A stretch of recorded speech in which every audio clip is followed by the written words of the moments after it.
Next question, इन दी circuit shown, जो बाजू में सर्किट दिखाया है उसमें ये क्या बोलता है कि volt meter reads 1.5 volt when the key is open. ये बहुत इंपॉर्टेंट है कि 1.5 volt when the key is open, when the key is closed the volt meter reads 1.35 volt and the ammeter reads 1.5 ampere. Find the EMF and internal resistance of the cell. तो ऐसे cases में बच्चा confuse हो जाता है कि भाई अभी ये वोल्ट मीटर दे रहा है, एमीटर दे रहा है, क्योंकि बच्चों का अप्रोच जो है वो फॉर्मूला ओरिएंटेड है। अभी यहाँ पे आप क्या बोलोगे कि वोल्ट मीटर का तो रीडिंग हमने कहाँ पे फॉर्मूला में लिया ही नहीं है, तो इसलिए कंसेप्ट ओरिएंटेड जाना बहुत इंपॉर्टेंट है। तो अब देखो, वी हैव टू केसेस। अभी इसको हम थोड़ा सा रिवाइज करेंगे कि सेल, एक इंटरनल रेजिस्टर और एक लोड रेजिस्टर, लेटर से आर है, इसका ईएमएफ ई है और इसका लोड रेजिस्टर हम कहेंगे आर। ठीक है, अभी ये है फर्स्ट केस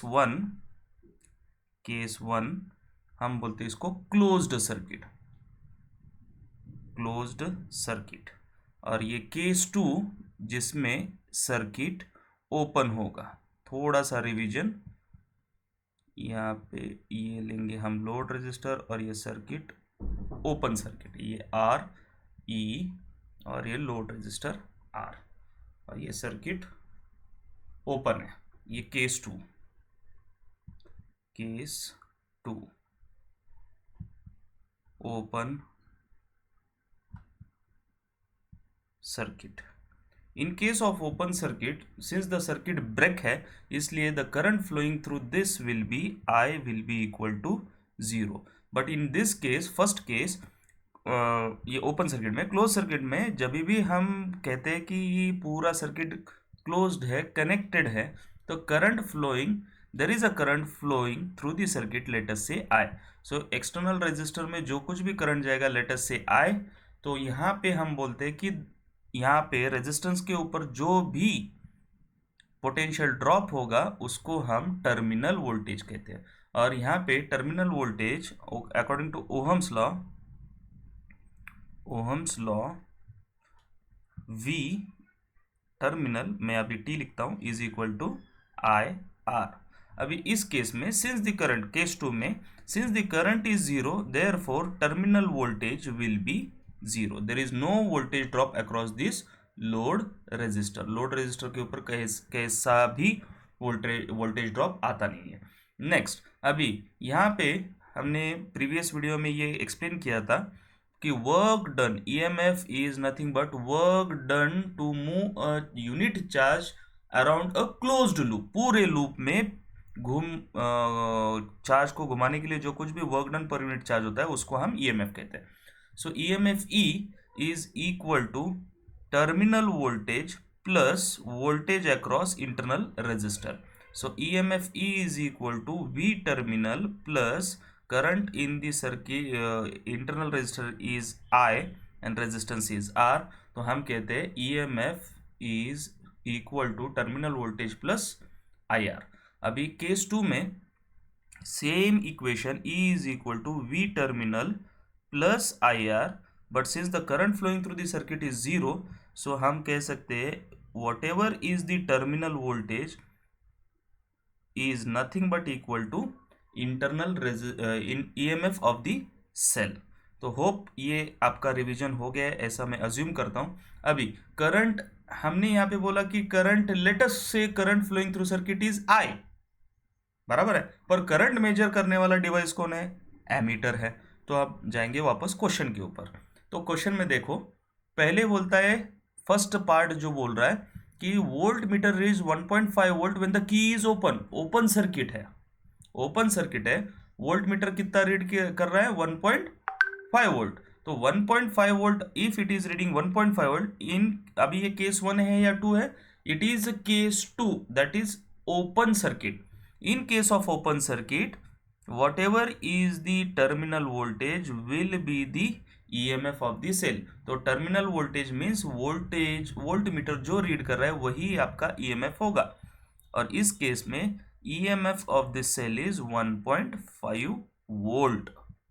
ये होप आपको ये क्लियर हो चुका है। अभी नेक्स्ट केस क्या बोलता है, when the key is closed, माने केस 1 की क्लोज्ड है, the volt meter reads 1.35 volt. कितना रीड कर रहा है, 1.35 volt and ammeter reads 1.5 ampere. That means 1.35 is your terminal voltage. 1.35 volt is the terminal voltage, and the current flowing through the circuit when the circuit is closed is 1.5 ampere. Hope आपको given data जो भी है समझ में आया होगा। हमें निकालना है internal resistance of the cell. ठीक है, तो कुछ भी हो जाए, इस डायग्राम को मैं थोड़ा सिंप्लीफाई करता हूँ।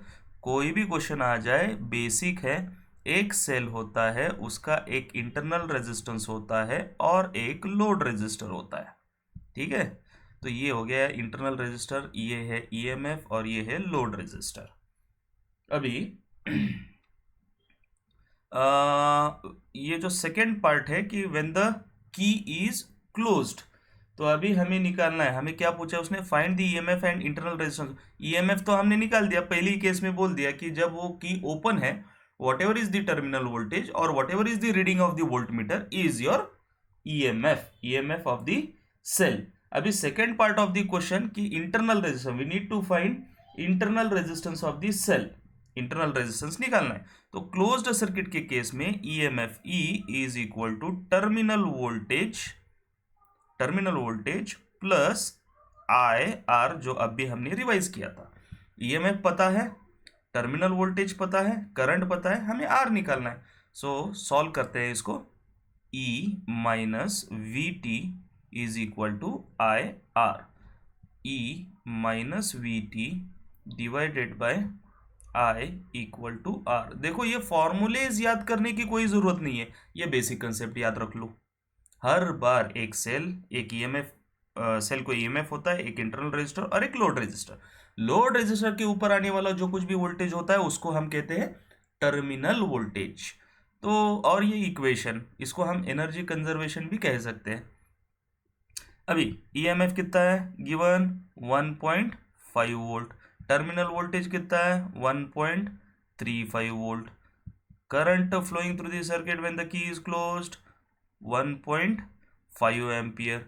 तो इसका इसको सॉल्व करने के बाद आंसर आता है R is equal to 0.1 ohm. ये है हमारे क्वेश्चन का सेकेंड पार्ट और ये है हमारे क्वेश्चन का फर्स्ट पार्ट। होप आपको ये वीडियो पसंद आएगा। मेरे चैनल को सब्सक्राइब कीजिए, लाइक कीजिए, और जो बच्चों को पढ़ाई के लिए ज़रूरत है उनको ज़्यादा से ज़्यादा शेयर कीजिए। Thank you.